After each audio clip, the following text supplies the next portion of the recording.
Qu'est-ce que tu retiens de ce voyage à Fidji? Magnifique. Oui. Et constructif. Et qui m'a donné l'envie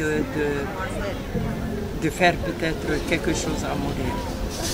C'est ça que il y a beaucoup de choses, la simplicité des gens et surtout quand je suis arrivée là-bas, c'est vraiment et c'est surtout le cœur de ces gens. C'est ça qui m'a beaucoup touchée. J'ai ressenti beaucoup d'amour, beaucoup de tristesse en même temps parce que on s'est séparés, mais beaucoup d'amour, beaucoup de partage, alors qu'on ne les connaissait pas.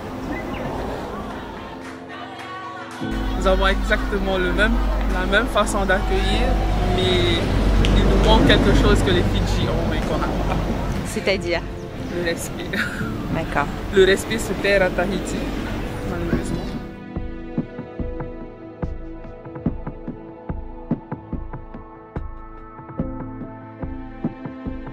Ce que je ramène, c'est qu'il faudrait que les jeunes retrouvent le respect des vieux.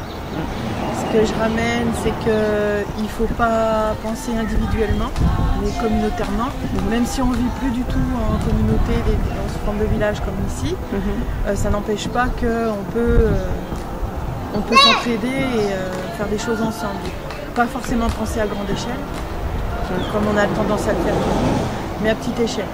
Comme ici par exemple pour le réseau d'assainissement, ça concerne une 50aine de maisons. Et plutôt que de penser comment améliorer le réseau sur une île en entier, pourquoi pas le faire quartier par quartier. Enfin voilà, c'est ce que j'avais en tête quand j'ai vu leurs installations.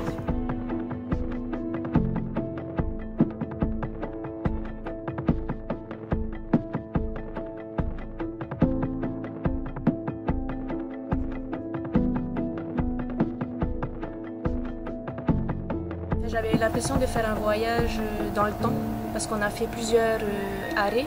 Donc le premier village qui était vraiment isolé, qui avait encore vraiment cette tradition et cet esprit-là vraiment marqué.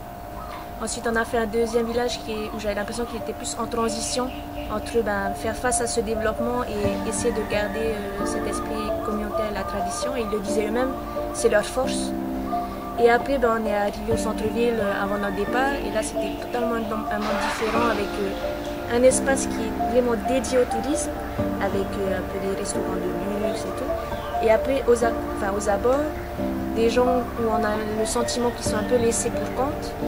Et donc voilà, c'était un peu voir d'où on part, d'où on est parti, là jusqu'où on peut aller et essayer de trouver un équilibre entre ces deux options.